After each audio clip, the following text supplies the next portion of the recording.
زه د خلکو ته وایم ختمونه وکړئ، په مړو پسې ختمونه وکړئ، خیراتونه وکړئ، دا ثواب لري. پر دې ګرد اهل سنت اتفاق لري چې دا خیرات دا ختم دا مړي ته ثواب رسیږي. په دې کې د نن زمانې د دې بې مذهبو ما سوا چا اختلاف نه و کړی. په اوس زمانه کې څه بې مذهبه خلک پیدا سول، د ملایانو په جامه کې دین غلا کوي، خلکو ته خیرات ثواب نه لري، ختم مه کوه، خیرات مه کوه، ورځ مه معلوموه، دا د دې بې مذهبه خلکو کار دی. خو ها خیرات کې کوشش د دې وکړه پر داسې طریقه یې وکړه چې هغه ثواب دې ډېر سي.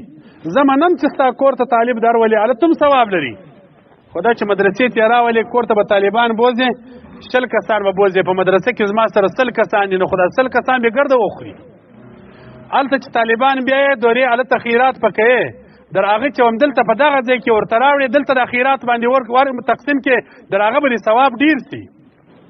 مقصد مې دا دی چې ګوره د خیر طریقه خیر خو کوي، دغه چې خیر کې دغه مدرسې ته یو فرش راوړه، دلته یو بلب راوړه، په دا مدرسه کې ولګوه دا کوچنیانو ته، دا ستا پر دا فرش او دا بلب ته به یو طالب کتاب وګوري، یو حافظ د قرآن به دلته د قرآن تلاوت ورته وکړي، دغه خیر ته په قبر کې نشي خلاصولی حاجي صاحب.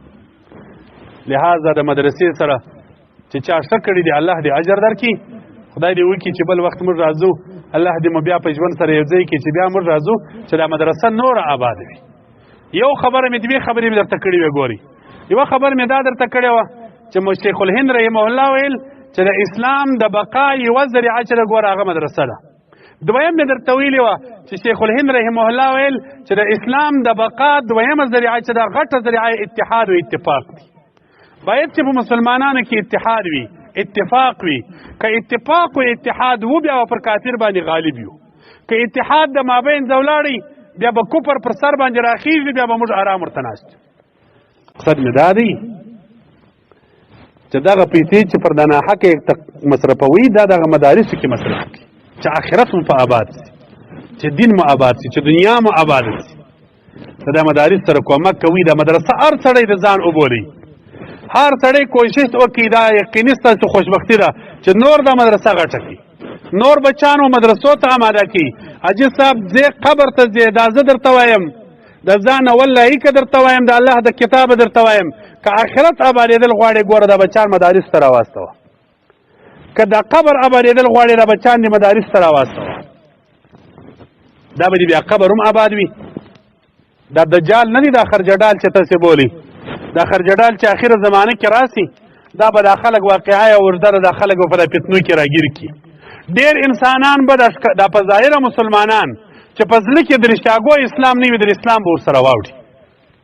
هغه خلک به اخلاصېږي چې د مدرسې بنیاد یې ایښی دي، هغه سړی خلاص دی چې د مسجد بنیاد یې ایښی دي، هغه سړی خلاص دی چې د یو پلو د یو څا بنیاد یې ایښی دي، خلکو ته د یو اوبو لار جوړه کړې، یو صدقه جاریه یې کړې ده، دا خلک به خلاصېږي.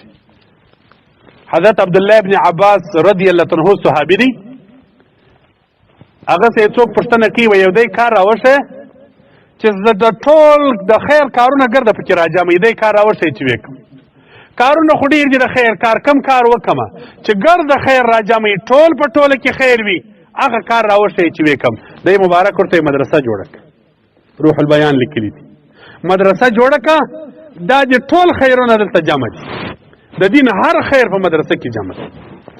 نو لہذا مدارسی د مدارسو بنیاد نیکبخت انسانان دغه دی چې دغه مځکه چا مدرسې ته ورکړې ده.